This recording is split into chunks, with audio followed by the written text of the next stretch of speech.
Bienvenue, frères d'armes, bienvenue sur Stratégos, la chaîne où nous revisitons les grands leaders qui ont façonné l'histoire. Aujourd'hui, nous allons plonger dans la vie fascinante de Richard Cœur de Lion, le légendaire roi croisé, célèbre pour sa bravoure sur le champ de bataille et sa quête acharnée de gloire. Avant de commencer, n'oubliez pas de liker, commenter, partager cette vidéo et de vous abonner à Stratégos pour plus d'histoires épiques du passé. Que la geste commence. Première partie, naissance et jeunesse. Il est né le 8 septembre 1157 à Oxford, en Angleterre. Et dès lors son existence fut liée à l'une des dynasties les plus influentes du XIIe siècle, la maison Plantagenet. Son père, Henri II, gouvernait un royaume qui englobait non seulement l'Angleterre, mais aussi de vastes territoires en France, comme la Normandie, l'Anjou et l'Aquitaine. En fait, cet ensemble de domaines plaçait la famille dans une position dominante au sein de la politique européenne, générant des alliances, des tensions et des rivalités qui allaient façonner la vie du jeune Richard. Quant à sa mère, Aliénor d'Aquitaine, elle était une figure exceptionnelle pour son temps, reconnue tant pour ses talents de gouvernante que pour sa présence dans la culture courtoise. Ce mariage, qui avait commencé sous la promesse d'une union stratégique, ne se caractérisait pas précisément par l'harmonie domestique. L'interaction des deux parents oscillait entre intérêt politique, passion personnelle et l'intense ambition de consolider la dynastie. Durant les premières années de sa vie, Richard vécut à l'ombre de cette grande expansion territoriale, témoin de la formidable influence de son père sur les nobles et les évêques de la moitié de l'Europe. Cependant, il ressentit aussi de près les turbulences propres à un empire diversifié, où chaque province, Angleterre, Normandie, Anjou, Gascogne, Poitou ou Aquitaine, possédait ses particularités culturelles et une noblesse qui ne se conformait pas toujours à obéir au roi. Le rôle d'Aliénor fut essentiel dans son éducation. Lorsqu'il était question de l'avenir des fils d'Henri II, la question n'était pas seulement quel royaume ils hériteraient, mais aussi sous quelle langue et coutumes ils seraient éduqués, étant donné que la cour Plantagenet alternait entre l'anglais et le français médiéval. Aliénor, reine d'origine vassale mais dotée d'un notable talent politique, comprit la nécessité d'éduquer Richard selon la tradition chevaleresque du continent, sans négliger les liens avec l'île. L'enfant n'était pas le premier-né de la famille. En fait, il eut plusieurs frères, parmi lesquels Henri le Jeune, décédé prématurément, Geoffroy et Jean, qui deviendraient plus tard rois après la mort de Richard. Dès le début, il apparut clairement que la relation entre les frères Plantagenet serait marquée par la compétition, par la soif d'étendre ou de consolider les droits héréditaires et par les intrigues téléguidées par la cour.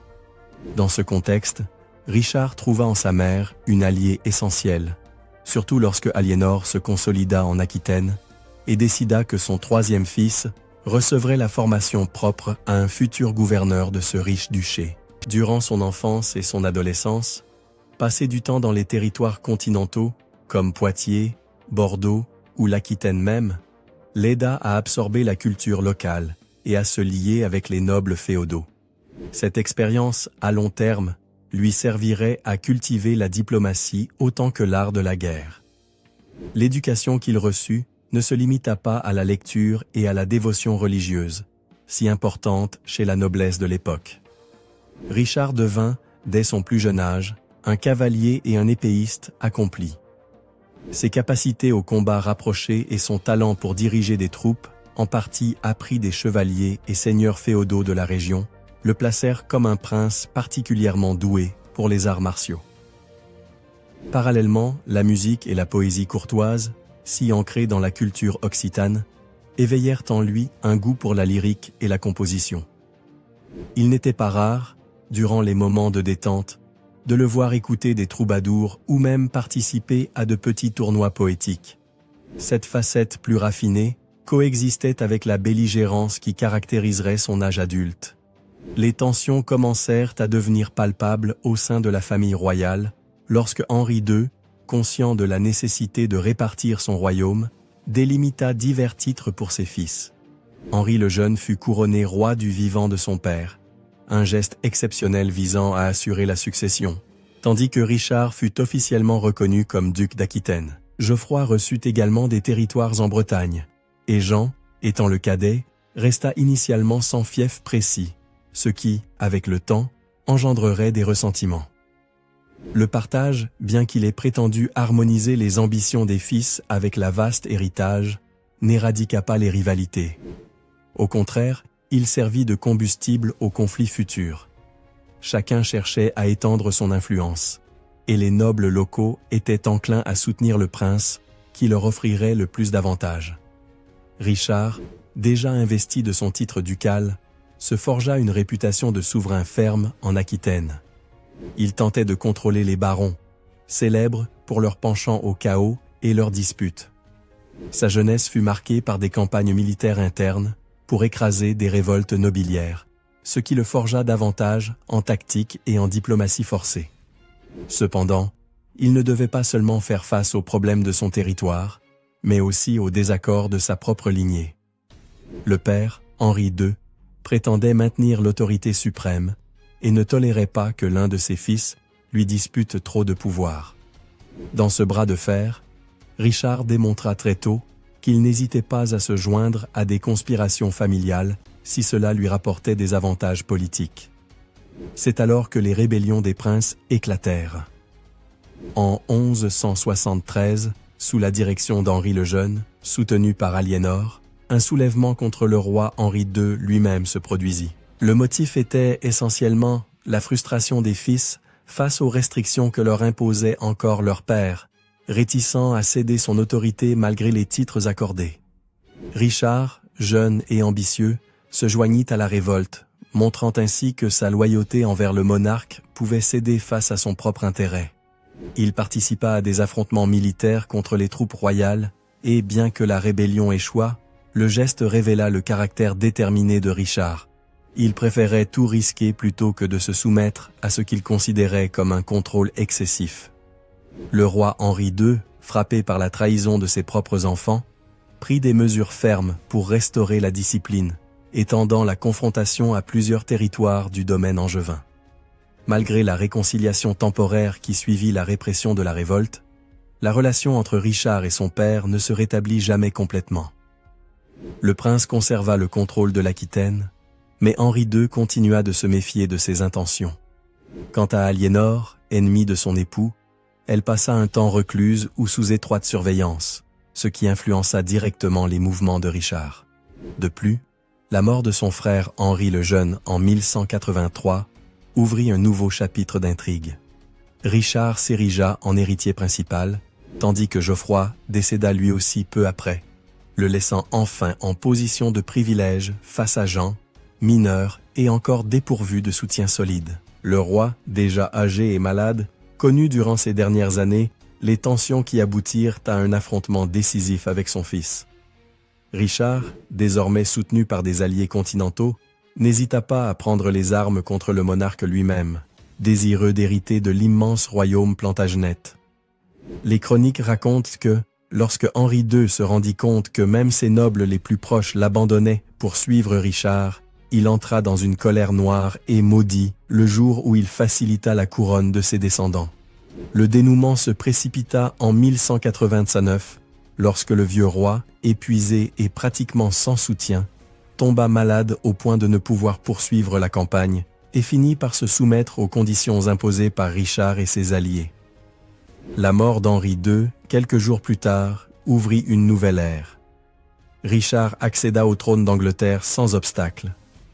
Dans cette fin tumultueuse de la relation familiale, se consolide l'image d'un Richard qui, à moins de 32 ans, avait vécu des guerres fratricides, des alliances brisées et des stratégies diplomatiques complexes.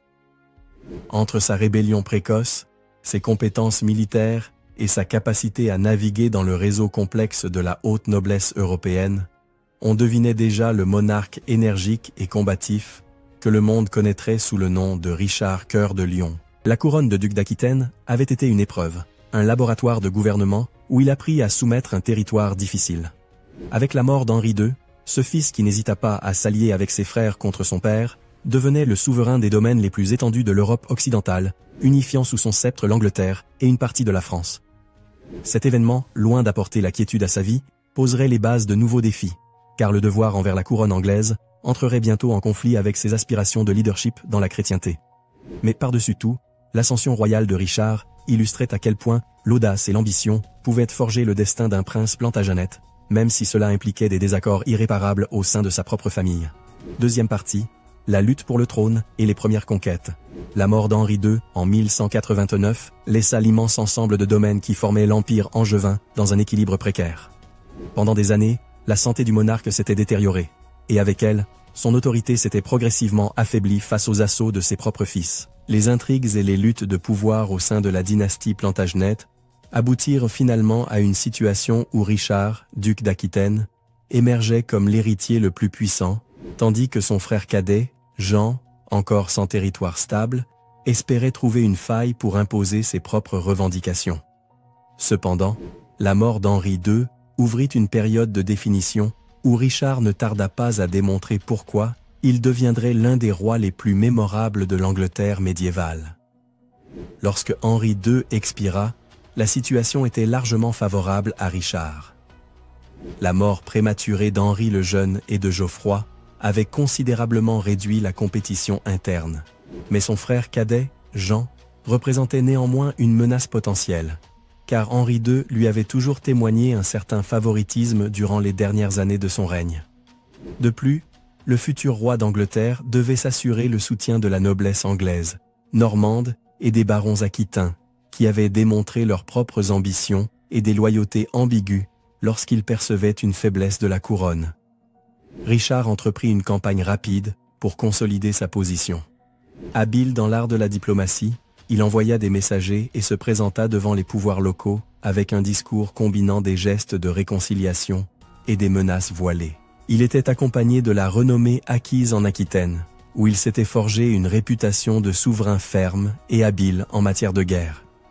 Un facteur clé fut sa capacité à modérer les tensions avec l'Église et à assurer son soutien dans la succession, car Henri II avait entretenu de nombreux conflits avec les prélats, y compris le célèbre désaccord avec Thomas Becket, qui avait conduit à la mort de ce dernier en 1170. En Angleterre, les barons étaient désireux de mettre fin au conflit qui avait marqué les dernières années du règne d'Henri II. Ils souhaitaient la stabilité et un monarque capable de protéger leurs droits féodaux, sans trop entraver leur autonomie locale. De son côté, Jean, surnommé Santerre, en raison de sa précarité initiale en termes de possession, tenta de manœuvrer, mais il manquait de la base de soutien suffisante pour défier ouvertement son frère aîné. Richard, conscient de cette menace latente, n'hésita pas à lui accorder quelques titres et bénéfices mineurs pour le maintenir, du moins momentanément, sur un plan secondaire. Le 3 septembre 1189, Richard fut couronné roi d'Angleterre à l'abbaye de Westminster, un acte qui symbolisait la transition définitive du pouvoir et l'aboutissement des luttes avec son père. La cérémonie, splendide selon les chroniques de l'époque, fut aussi l'occasion pour de nombreux nobles anglo-normands de renouveler leur serment de fidélité. Dès cet instant, Richard détenait la plus grande autorité sur un domaine qui s'étendait au-delà des îles et qui incluait de vastes territoires dans la France occidentale.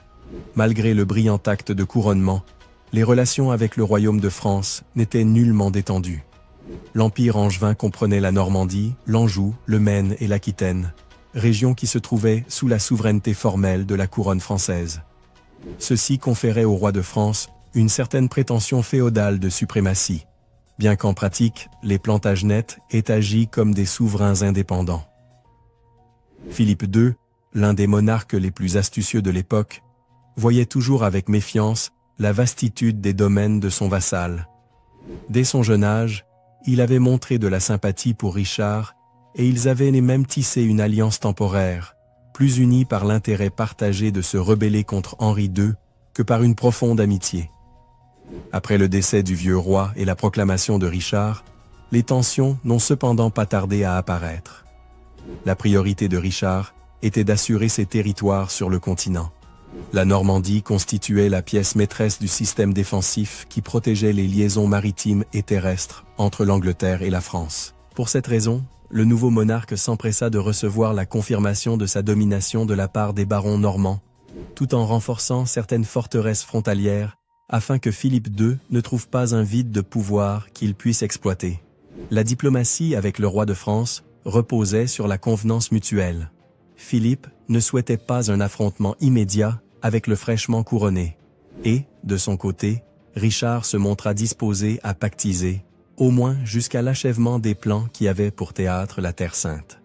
La situation géopolitique, à l'échelle européenne, était marquée par la nouvelle de la chute de Jérusalem en 1187, lorsque la ville sainte fut conquise par les forces du sultan Saladin, un souverain musulman d'une grande habileté militaire.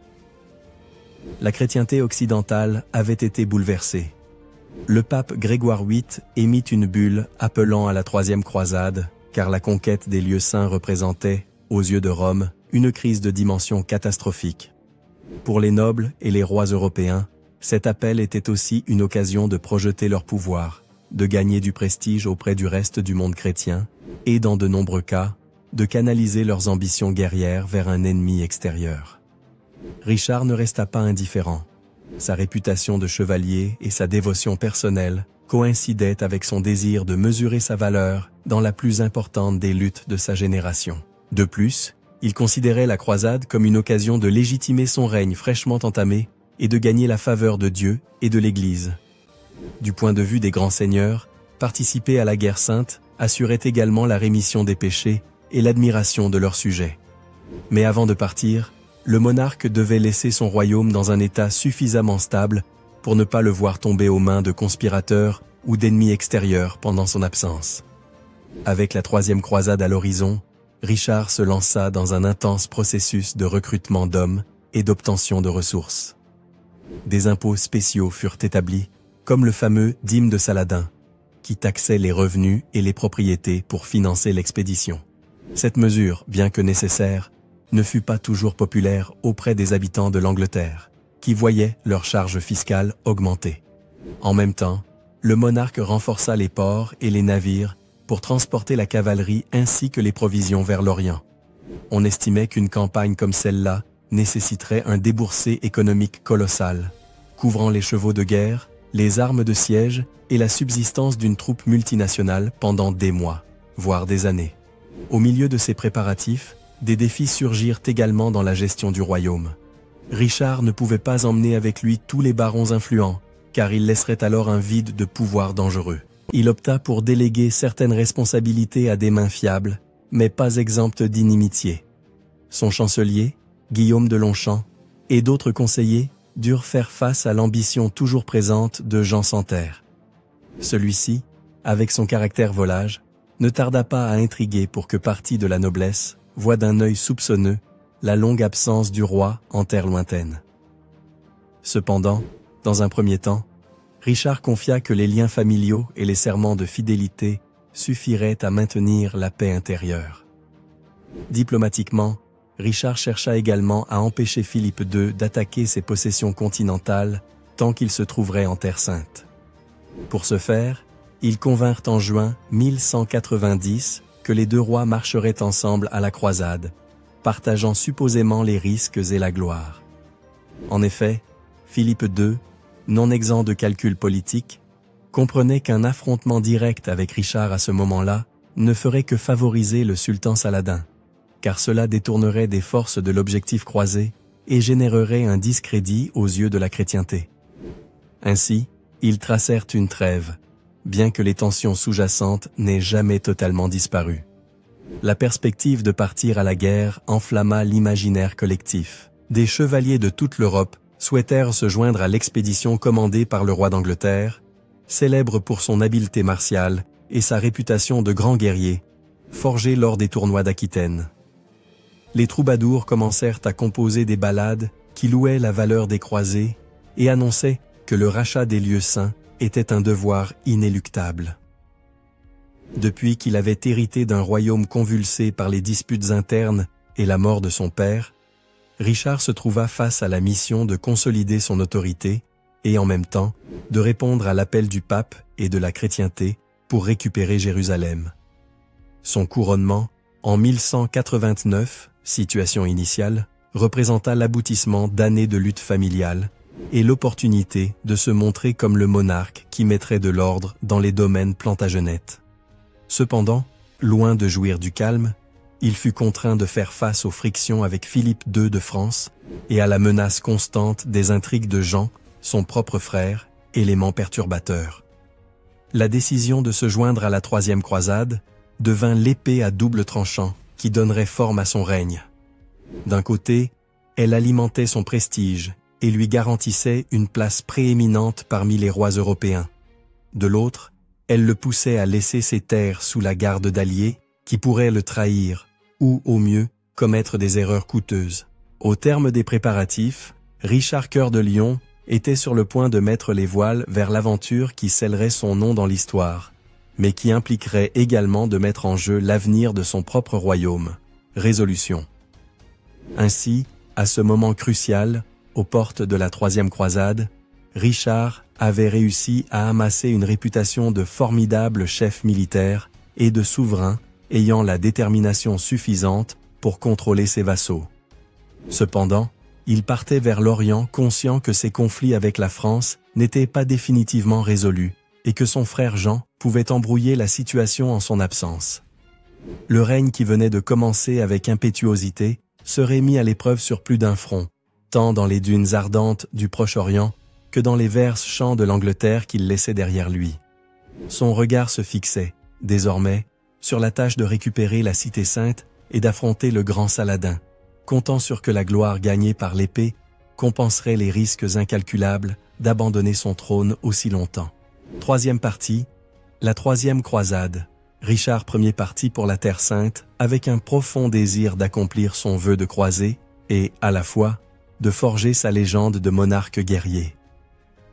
Le voyage vers le Moyen-Orient ne fut ni simple ni bref. Durant ces mois de 1190, une flotte fut préparée qui partit de Marseille puis de Messine, en Sicile, où le roi d'Angleterre fit une halte temporaire pour consolider ses approvisionnements et résoudre certaines tensions avec la noblesse locale. L'inclémence de la mer Méditerranée, ajoutée aux limitations logistiques de l'époque, compliquait la navigation et, à chaque escale, s'ensuivait un processus ardu de réorganisation des troupes, de réparation des navires et de recherche de ressources. La détermination de Richard à maintenir la discipline et l'efficacité de son armée se traduisit par des mesures rigoureuses envers les soldats qui se livraient à des pillages ou à des exactions, conscient qu'une traversée aussi longue et semée d'obstacles pouvait facilement dégénérer en mutinerie. Durant cette traversée, une atmosphère de méfiance se créa entre les différents contingents croisés. S'ils partageaient l'objectif de récupérer les lieux saints, anglais, français et allemands avaient des motivations et des ambitions personnelles, répondant à des seigneurs différents. La mort de Frédéric Barberousse, empereur du Saint-Empire romain germanique, noyé dans le fleuve Salef en 1190, engendra un trouble dans l'expédition allemande et laissa en suspens la question de savoir qui assumerait le leadership de ses troupes. De son côté, Philippe II de France, qui avait conclu un pacte avec Richard pour une participation conjointe à la croisade, affichait une attitude de plus en plus distante. Il voyait avec méfiance l'énergie militaire du roi anglais et se méfiait de ses plans en Méditerranée. Malgré tout, les deux monarques s'accordèrent sur un point.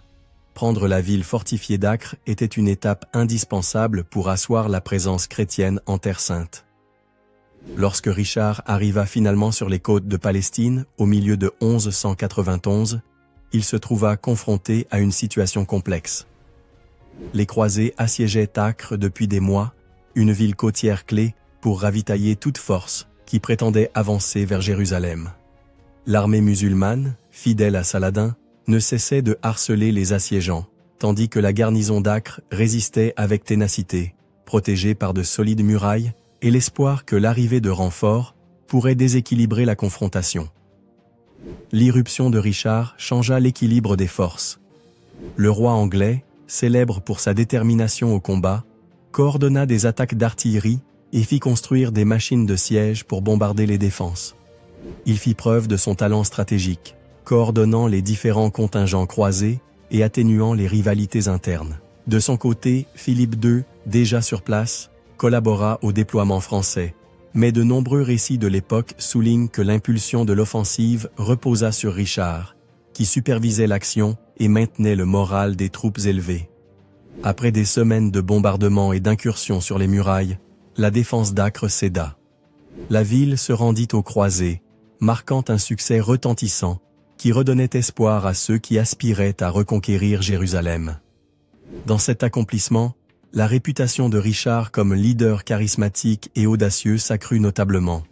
Les chroniqueurs de l'époque racontent comment, même convalescent à cause de fièvres ou de blessures, il continuait à coordonner les manœuvres sans accorder de répit à ses ennemis.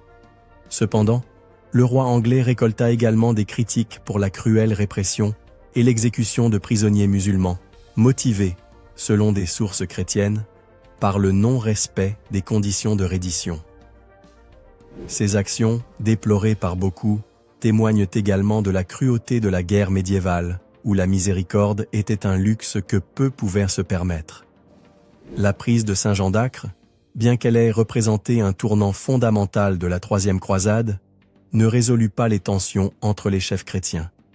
Philippe II, invoquant des problèmes de santé et des difficultés politiques en France, quitta la Terre Sainte peu après, laissant son contingent sous le commandement d'autres nobles. Cet acte révéla une fissure dans l'unité de l'expédition, et Richard se retrouva pratiquement seul à la tête de l'étape suivante.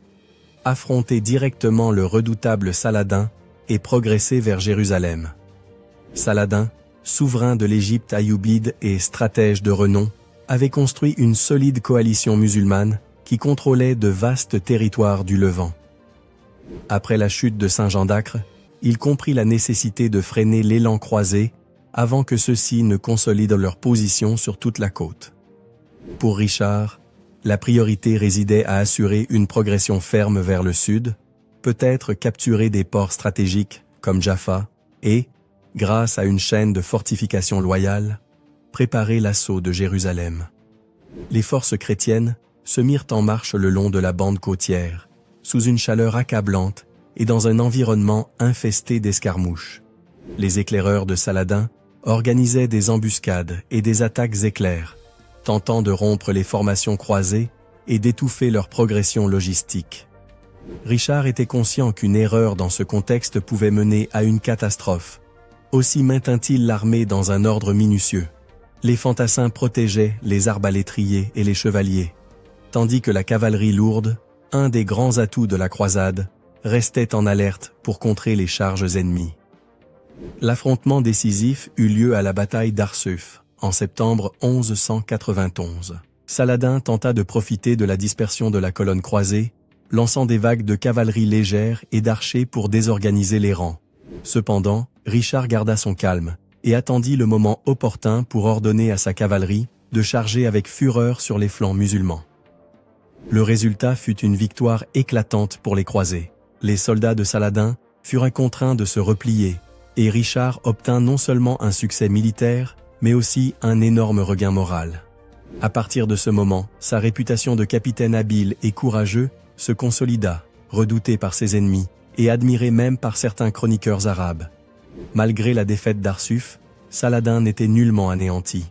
Sa stratégie s'adapta à des manœuvres plus défensives, évitant toute autre confrontation directe et forçant les chrétiens à une progression pénible. Durant les mois suivants, la présence des croisés s'étendit le long de la côte, mais la prise de Jérusalem devint un objectif de plus en plus discutable. Les forces de Richard, bien que compétentes en bataille rangée, ne disposaient pas de la logistique suffisante pour soumettre une ville aussi bien défendue, ni n'avaient la garantie des provisions nécessaires à un siège prolongé. Tout aboutit à des négociations où les deux chefs, conscients des difficultés, conclurent une trêve. Saladin, depuis sa position de force au sein de la région, accorda l'accès aux pèlerins chrétiens pour visiter Jérusalem. Bien que la ville ne fût pas reconquise, les lieux saints restèrent relativement ouverts aux fidèles occidentaux, et une nouvelle boucherie, qui aurait été, selon de nombreux historiens, dévastatrice pour les deux camps, fut évitée. Cet accord refléta autant le respect mutuel que l'impossibilité matérielle de poursuivre la guerre sans risquer un échec coûteux. Conscient de l'accord et de l'impossibilité de conquérir Jérusalem à court terme, de nombreux croisés commencèrent à envisager leur retour. Richard, convaincu que sa présence en Europe était indispensable, annonça son départ en 1192. Les nouvelles de l'activité de Philippe II en France, et surtout, les rapports selon lesquels son frère Jean complotait pour usurper le trône anglais pendant son absence, le pressaient de protéger ses intérêts à l'autre bout du monde. Partir impliquait de reconnaître que la troisième croisade n'avait pas pleinement atteint son objectif principal, libérer Jérusalem. Mais il était également vrai que l'expédition ne pouvait se maintenir indéfiniment. La distance géographique, les coûts et les conflits internes en Europe pesaient trop lourd. Le plus gros problème résidait dans la relation avec Philippe II. Ayant quitté la Terre Sainte avant l'heure, le monarque français retournait à sa cour avec la possibilité de manœuvrer contre les intérêts de Richard, notamment dans les territoires continentaux que le Plantagenet contrôlait. De plus, la complicité, ou du moins la complaisance de Philippe II avec les plans de Jean sans Terre alimentait l'instabilité politique. Pendant que Richard luttait contre Saladin de l'autre côté de la Méditerranée, son frère et le roi de France pouvaient ourdir des attaques ou des rébellions qui fragmenteraient l'Empire angevin. Le voyage de retour devint un autre calvaire. Pour éviter les ports hostiles et contourner la surveillance des ennemis, Richard opta pour une route moins conventionnelle et plus dangereuse. Durant sa traversée, il subit même le naufrage de certains de ses navires et, dans un incident célèbre, finit prisonnier du duc Léopold d'Autriche, qui l'accusait d'offenses passées durant le siège d'Acre. La longue captivité de Richard fut l'un des épisodes les plus amers de sa carrière, retardant son retour en Angleterre et donnant le temps à Jean de consolider sa position avec le soutien de certains barons.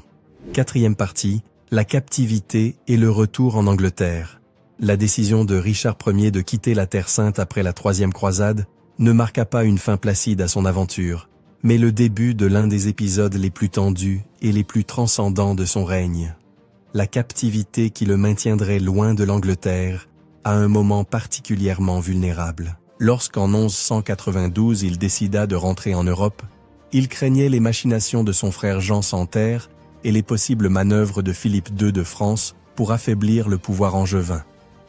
Cependant, la route maritime du retour ne fut pas simple. Les tempêtes et les ennemis étaient partout, et même des forces de la chrétienté se montraient hostiles, en partie à cause de ressentiments personnels nés durant la croisade. Après un naufrage partiel de sa flotte, Richard fut obligé de s'aventurer en territoire hostile pour trouver un chemin sûr vers la Normandie qu'il dominait.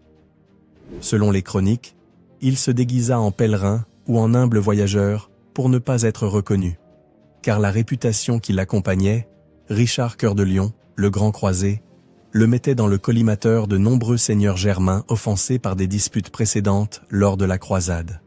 Malgré cela, ses mouvements suscitèrent des soupçons, et il fut finalement identifié par les hommes du duc Léopold d'Autriche, près de Vienne, à la fin de 1192. Ce duc autrichien nourrissait une rancune particulière envers Richard. Durant le siège d'Acre, Léopold s'était senti méprisé et humilié par le monarque anglais, qui avait ordonné le retrait du drapeau autrichien de la ville conquise, considérant cela comme un geste d'arrogance. Cette offense ne fut pas oubliée, et lorsque l'occasion se présenta, Léopold n'hésita pas à capturer le roi croisé. Prisonnier de si haut rang, Richard devint un atout politique et économique précieux. Bientôt, Léopold décida de transférer sa garde à l'empereur du Saint-Empire romain germanique, Henri XVI. Celui-ci réalisa l'utilité d'avoir entre ses mains le roi d'Angleterre.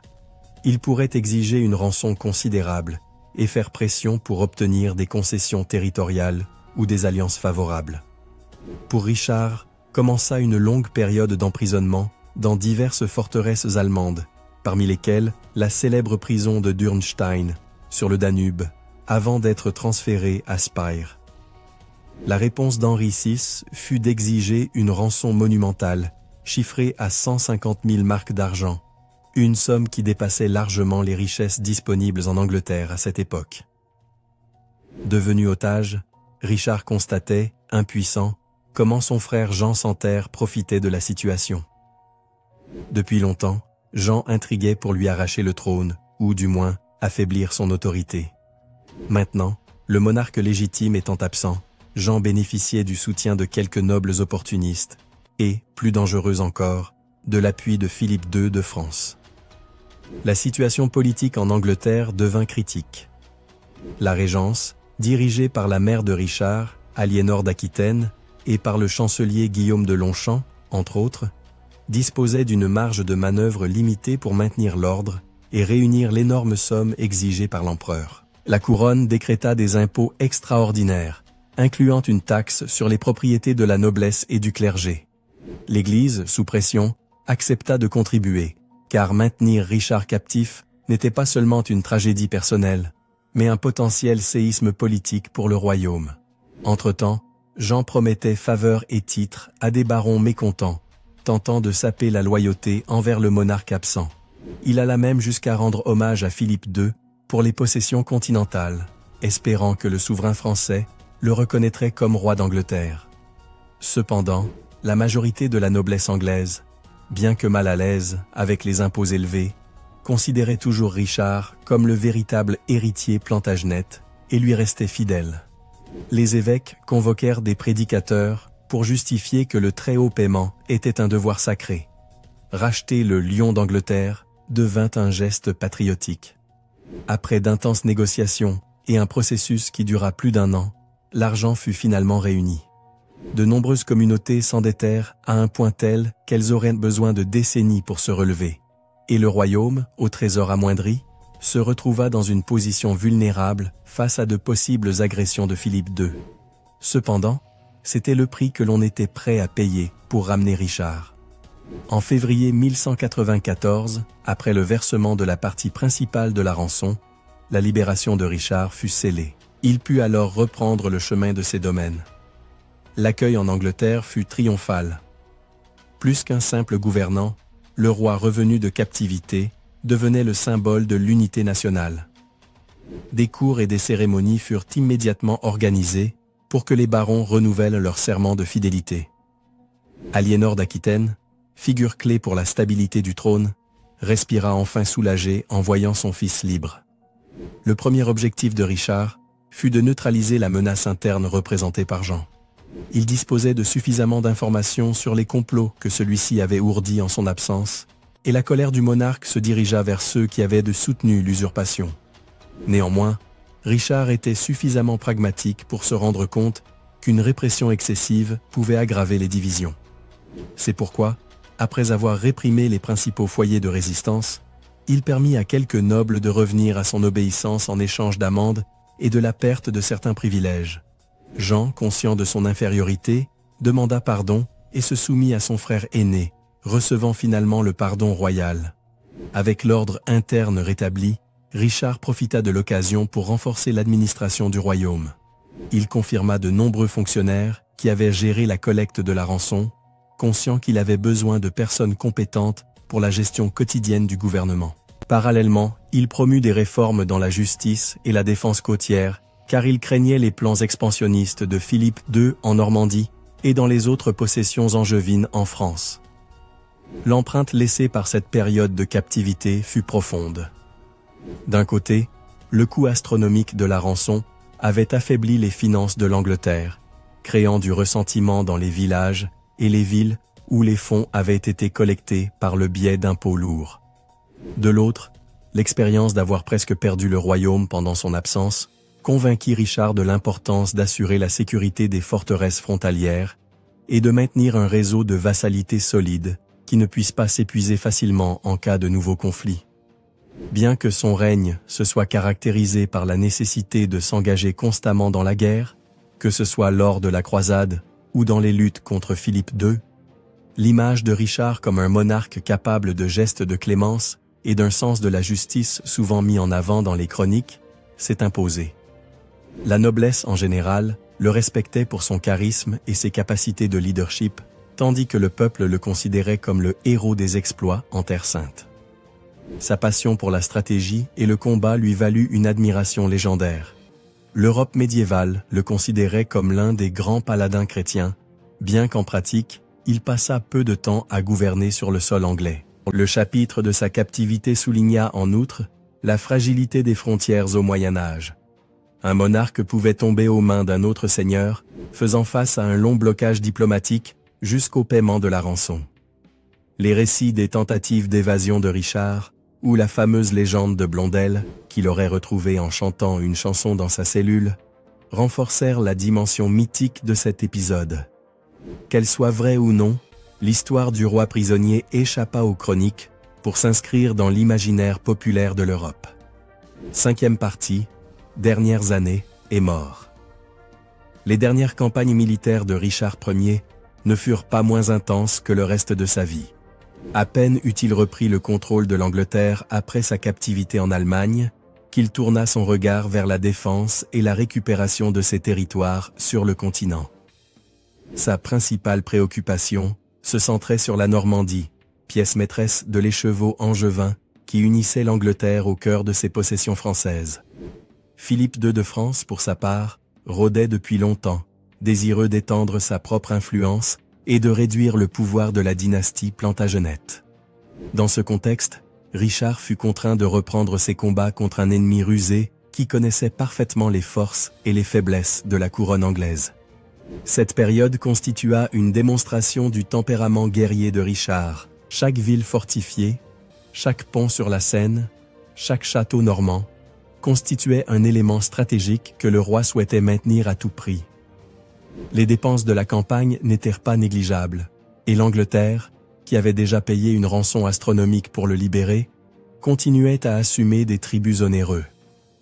Pourtant, l'idée de céder du territoire à Philippe II était inacceptable pour Richard. Il voyait dans la défense de la Normandie non seulement une question de prestige et d'héritage familial, mais le soutien indispensable à la continuité de son royaume unifié.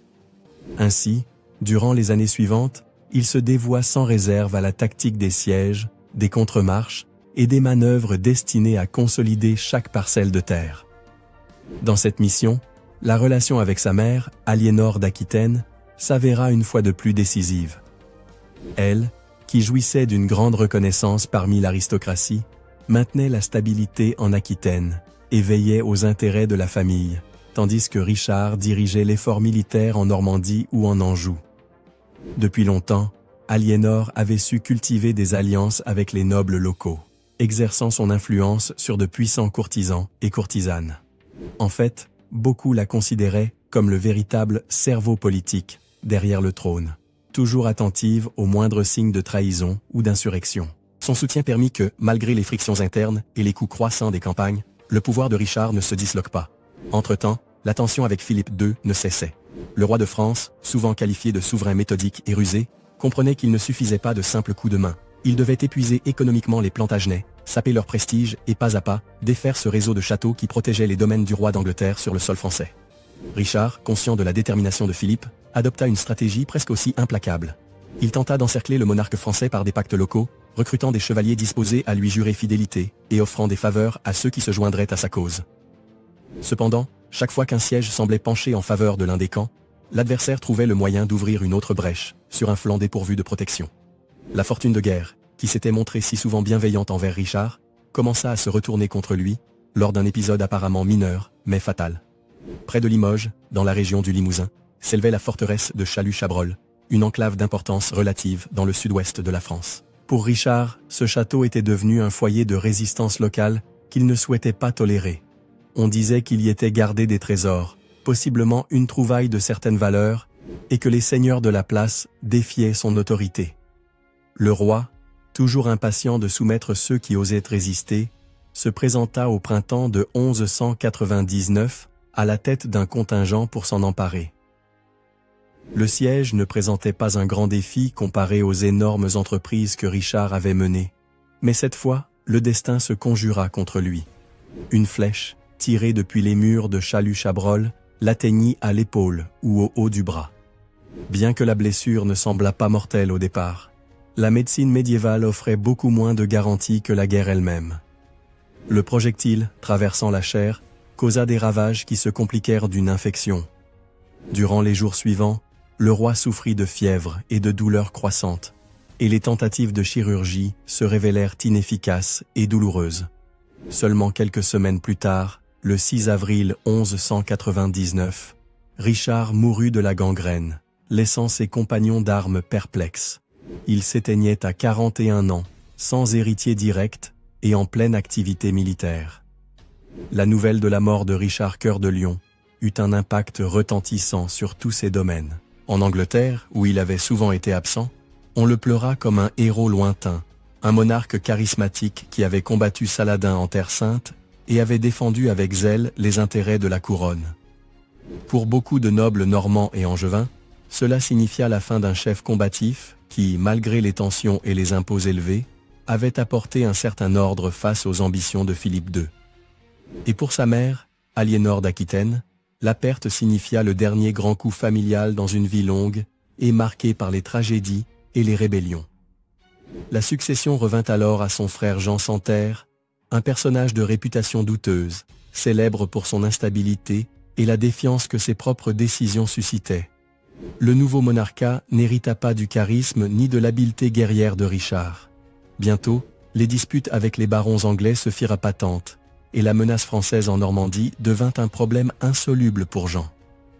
Ce scénario, en effet, culmina avec la perte progressive des territoires angevins en France et plongea l'Angleterre dans des conflits internes qui aboutirent, quelques années plus tard, à la signature de la Magna Carta, 1215. De nombreux chroniqueurs ont interprété cette succession comme la fin d'une époque. De la gloire guerrière de Richard à la pénible érosion du pouvoir plantagenet sous Jean. Tout au long du Moyen-Âge et des siècles suivants, la figure de Richard se transforma en mythe. D'un côté, il était présenté comme le prototype du chevalier croisé, un homme audacieux qui ne connaissait pas la peur et qui incarnait la vraie noblesse de la chrétienté. Ses exploits à Acre, sa victoire à Arsuf et la légende de sa captivité alimentèrent des chansons de gestes, des récits épiques et des chroniques qui le situaient dans une catégorie presque légendaire. D'un autre côté, les historiens ont nuancé sa figure, soulignant que son règne en Angleterre fut plus symbolique qu'efficace. Il passa la plus grande partie de son temps hors du royaume, soit en combattant en Terre Sainte, soit sur le continent français, et il imposa des charges fiscales exorbitantes pour financer sa rançon et ses campagnes. Cependant, ce contraste entre le guerrier grandiose et le souverain absent contribua à la fascination que son personnage exerce. En son temps, Richard démontra une percussion martiale extraordinaire, sacralisée par les exploits de la croisade et par son acharnement à maintenir l'Empire angevin face à un monarque français de grande envergure politique. C'était un roi qui se sentait plus à l'aise sur le champ de bataille qu'à la cour, et qui connut personnellement le danger de l'ambition européenne. Depuis son couronnement en 1189 jusqu'à sa mort en 1199, il fut entouré d'ennemis internes et externes, qui profitaient de ses absences ou de ses faiblesses pour conspirer. La manière dont Richard Cœur de Lion mourut, victime d'une flèche apparemment mineure, symbolise d'une certaine manière la fragilité d'une époque où la guerre et la gloire pouvaient s'évaporer du jour au lendemain. Après son départ, l'Angleterre connut des changements profonds, et la figure de Jean Santerre resta très éloignée de l'image héroïque de son prédécesseur. Pour beaucoup de contemporains, Richard avait été le monarque qui, malgré ses défauts et son faible attachement à l'île, personnifiait la bravoure et l'idéal chevaleresque. Cet héritage, répété dans les légendes et les portraits littéraires, lui valut une immortalité qui dépassa largement la brièveté de son règne réel. Il suffit d'observer comment, dans l'iconographie postérieure, il fut représenté avec la symbolique chevelure de lion et l'épée en l'air, nous rappelant que, dans l'Europe médiévale, l'héroïsme et la cruauté pouvaient subsister chez un même individu. Restèrent ainsi imprimés dans la mémoire collective l'image d'un roi guerrier, dont la vie et la mort constituent l'un des épisodes les plus remarquables du Moyen-Âge. Un homme qui, dans le fracas des croisades et des guerres continentales, sut se forger un nom impérissable dans l'imaginaire chrétien, mais dont le règne, en termes pratiques, laissa un royaume endetté et un successeur incapable de soutenir le vaste héritage qu'il avait reçu. Merci beaucoup d'être arrivé jusqu'ici. Ne partez pas sans laisser un bon like, vous abonner si vous ne l'avez pas déjà fait, et partager la vidéo pour atteindre plus de monde, et que ce projet puisse continuer à grandir. À bientôt, frères d'armes.